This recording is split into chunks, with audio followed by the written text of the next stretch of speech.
नमस्कार दोस्तों, जय हिंद, वंदे मातरम। स्वागत है आपका अपने न्यूज चैनल बीएमएम न्यूज में। देश दुनिया की तमाम बड़ी खबरों के साथ आइए जानते हैं इस वक्त की महत्वपूर्ण और ताजा सुर्खियां। फिर एक एक खबरें जानेंगे विस्तार से। तो बढ़ते हैं सुर्खियों की ओर। इसी बीच बड़ी खबर निकल कर आ चुकी है। अगर बच्चों का हत्यारा नेतन्याहू जिंदा है तो हम पूरी ताकत से उसका पीछा करके मारेंगे। IRGC ने दी इजरायली पीएम को खुली धमकी। इजरायल और अमेरिका से गत 15 दिनों से चल रही भीषण जंग के बीच इस्लामिक रेवोल्यूशनरी गार्ड्स ने इजरायल के प्रधानमंत्री नेतन्याहू की हर हाल में हत्या करने की खुली धमकी दी है। IRGC ने नेतन्याहू को पीछा करके मारने की कसम खाई है। इससे इजरायल से लेकर अमेरिका तक खौफ से भर गए हैं। ईरान गार्ड्स ने नेतन्याहू का पीछा करके उनको जान से मारने की कसम खाई है। IRGC ने ये प्रतिज्ञा तब ली है जब ईरानी हमले में नेतन्याहू के मारे जाने या जिंदा होने के बीच की खबरों को लेकर ईरान को भी सेंस है। विभिन्न सोशल मीडिया पोस्टों में दावा किया जा रहा है कि इजरायल प्रधानमंत्री नेतन्याहू पिछले कई दिनों से नजर नहीं आ रहे हैं। पोस्टों में दावा किया जा रहा है कि ईरान ने नेतन्याहू की हत्या कर दी है, मगर इस पर किसी पक्ष का कोई आधिकारिक बयान सामने नहीं आया है। इस बीच IRGC ने नेतन्याहू को निशाना बनाने की कसम खाई है। IRGC ने कहा, अगर बच्चे मारने वाला ये अपराधी जिंदा है तो हम उसे पूरी ताकत से पीछा करके मार देंगे। ईरानी गार्ड्स ने अपनी वेबसाइट सेपा न्यूज पर ये खुली धमकी दी है। IRGC ने इस बयान से साफ कहा है कि ईरान भी नेतन्याहू के जिंदा होने या मौत होने की अफवाहों के बीच अभी स्पष्ट नहीं है। बता दें कि इजराइल और अमेरिका ने एक सीक्रेट ऑपरेशन में ईरान के पूर्व सुप्रीम लीडर खेमनोई समेत कई वरिष्ठ सैन्य अधिकारियों और नेताओं की हत्या कर दी। इसके बाद से ईरान ने इजराइल और अमेरिका के खिलाफ बड़े पैमाने पर जंग छेड़ दी है। ईरान ने पूरे मिडिल ईस्ट में इजराइल से लेकर अमेरिका के सभी सैन्य ठिकानों और दूतावासों व अन्य सरकारी व गैर सरकारी प्रतिष्ठानों को मिसाइलों और ड्रोन हमलों से निशाना बनाया है। इससे पूरा मिडिल ईस्ट भी युद्ध की फांस में फंस गया है। इधर ईरान के नए सुप्रीम लीडर बनाए गए आयतुल्ला खेमनोई के बेटे मुजतबा खेमनोई ने अपने पिता की शहादत का बदला लेने की कसम खाई है। ईरान ने नेतन्याहू और ट्रंप को आयतुल्ला खेमनोई का हत्यारा बताया है, इसलिए IRGC ने नेतन्याहू की हत्या करने की कसम खा ली है। चलिए बढ़ते हैं अगली बड़ी खबर की ओर।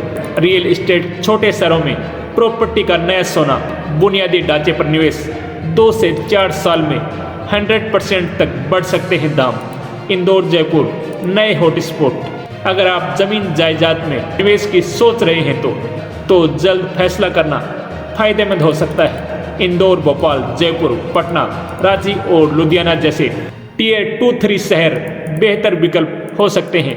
प्रोपटेक कंपनी स्क्वायर यार्ड्स की रिपोर्ट के मुताबिक अगले 2 से 4 साल में इन शहरों में प्लाट के दाम 25% से 100% तक बढ़ सकते हैं। स्क्वायर यार्ड्स की रिपोर्ट में कहा गया है कि देश में 12.2 लाख करोड़ की सरकारी पूंजी निवेश नए इंडस्ट्रियल कॉरिडोर और रोजगार विस्तार की वजह से छोटे शहरों की जमीन आगामी वर्षों में सबसे तेज रफ्तार से महंगी होगी। इंदौर, जयपुर, भुवनेश्वर, कटक, वाराणसी और पुरी जैसे शहर इस लहर की अगुवाई करेंगे। मुख्य शहर के बाहरी इलाकों में सबसे तेज बढ़ेंगे दाम। 15 से 40% मेट्रो कॉरिडोर के 1 किलोमीटर के दायरे में, 30 से 70% नए एयरपोर्ट एक्सप्रेसवे के पास, 80 से 100% high growth peripheral planted area में, वहीं 20 से 60% इंडस्ट्रियल कॉरिडोर में लॉजिस्टिक हब। ये कोई नई शुरुआत नहीं है। 2020 से 2025 के बीच भी छोटे मझोले शहरों में जमीन और मकान दोनों की कीमतें तेजी से बढ़ी हैं। हर शहर में प्लॉट की कीमत फ्लैट से 10 से 25% अधिक रही। इंदौर में इस दौरान फ्लैट 72% तक और प्लॉट 85 से 100% तक के दाम बढ़े। 50 लाख से 1 करोड़ रुपए के घरों की मांग सबसे ज्यादा। निवेशक लंबे समय के लिए प्लॉट सबसे बेहतर विकल्प। इंडस्ट्रियल क्लस्टर्स के पास लिए गए प्लॉट अगले 5 से 10 वर्षों में मल्टी बिगर रिटर्न देने की क्षमता रखते हैं। नौकरी पेशा वर्ग के लिए 50 से 1 करोड़ रुपए के मकानों की मांग सबसे ज्यादा। पहली बार घर खरीदने वाले ब्याज दरें घटने, आसान सुविधाएं मददगार। 200 इंडस्ट्रियल क्लस्टर्स और अर्बन चैलेंज फंड से रियल एस्टेट में क्रांति। टीयर 2-3 शहरों में 200 से ज्यादा पुराने इंडस्ट्रियल क्लस्टर की बहाली। चलिए बढ़ते हैं अगली बड़ी खबर की ओर। सभी देशों को रूसी तेल खरीदने की इजाजत। अमेरिका ने 30 दिन की छूट दी। ईरान ने क्रूड ऑयल $200 पहुंचने की चेतावनी दी। अमेरिका इजराइल की ईरान से चल रही जंग की वजह से दुनिया भर में कच्चे तेल की कीमतें बढ़कर $100 के पार चली गई हैं। इसे काबू में करने के लिए ट्रंप प्रशासन ने दूसरे देशों को भी रूस से तेल खरीदने की अस्थायी मंजूरी दे दी है। रूस के कई ऑयल टैंकर समुद्र में फंसे हैं। इससे पहले अमेरिका ने भारत को रूस से कच्चा तेल खरीदने के लिए प्रतिबंधों में ढील देने की बात कही थी। हालांकि इस पर भारतीय अधिकारी कह चुके हैं कि भारत तेल खरीदने के लिए किसी भी देश की इजाजत पर निर्भर नहीं है। वहीं ईरान चेतावनी दे चुका है कि कच्चे तेल की कीमतें $200 के पार पहुंच सकती हैं। अमेरिकी ट्रेजरी विभाग वित्त मंत्रालय ने गुरुवार को एक लाइसेंस जारी किया है।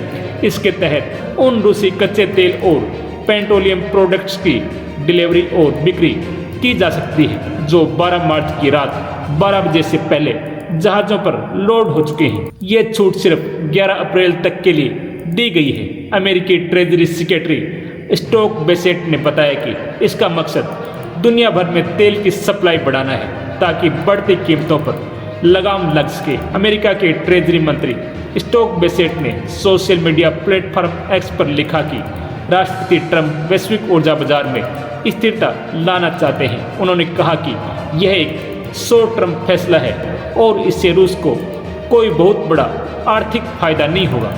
बेसेट के मुताबिक रूस की कमाई का बड़ा हिस्सा तेल निकालने के वक्त लगने वाले टैक्स से आता है, जबकि यह छूट सिर्फ उस तेल के लिए है जो पहले से ही ट्रांजिट यानी कि रास्ते में है। चलिए बढ़ते हैं अगली बड़ी खबर की ओर। देश के अलग अलग हिस्सों में कई तरह का मौसम देखने को मिल रहा है। उत्तराखंड के केदारनाथ, पिथौरागढ़ में बर्फबारी हो रही है। वहीं नैनीताल में ओले गिरे हैं। मौसम विभाग ने 12 जिलों में आंधी, बारिश और बर्फबारी का अलर्ट दिया है। उत्तरकाशी, रुद्रप्रयाग, चमोली, बागेश्वर और पिथौरागढ़ के लिए ऑरेंज अलर्ट जारी किया गया है। मध्य प्रदेश, राजस्थान, उत्तर प्रदेश में वेस्टर्न डिस्टर्बेंस के एक्टिव होने से आंधी और बारिश का असर है। आज यूपी के 35 जिलों में आंधी बारिश का अलर्ट है। वहीं राजस्थान के 10 जिलों में आंधी बारिश की चेतावनी है। मध्य प्रदेश के भी 12 जिलों में बारिश की संभावना है। मध्य प्रदेश में हीट वेव के कारण हीट स्ट्रोक की भी चेतावनी है। नर्मदापुरम जिले का तापमान पिछले 3 दिन से लगातार 40 डिग्री सेल्सियस से ज्यादा बना हुआ है। शनिवार को भी 40.4 डिग्री सेल्सियस रहा। ऐसे में हीट स्ट्रोक का खतरा है। पश्चिमी विक्षोभ मौसम का एक ऐसा सिस्टम है जो भारत के ऊपर उत्तर पश्चिमी हिस्सों में बारिश, बर्फबारी और ठंडी हवाएं लेकर आता है। यह हवा और बादलों का एक समूह होता है। यूरोप मध्य सागर क्षेत्र से चलकर अफगानिस्तान, पाकिस्तान होते हुए भारत तक आता है। जब ये भारत पहुंचता है तो मैदानी इलाकों में बारिश और पहाड़ी हिमालय क्षेत्र में बर्फबारी करवाता है।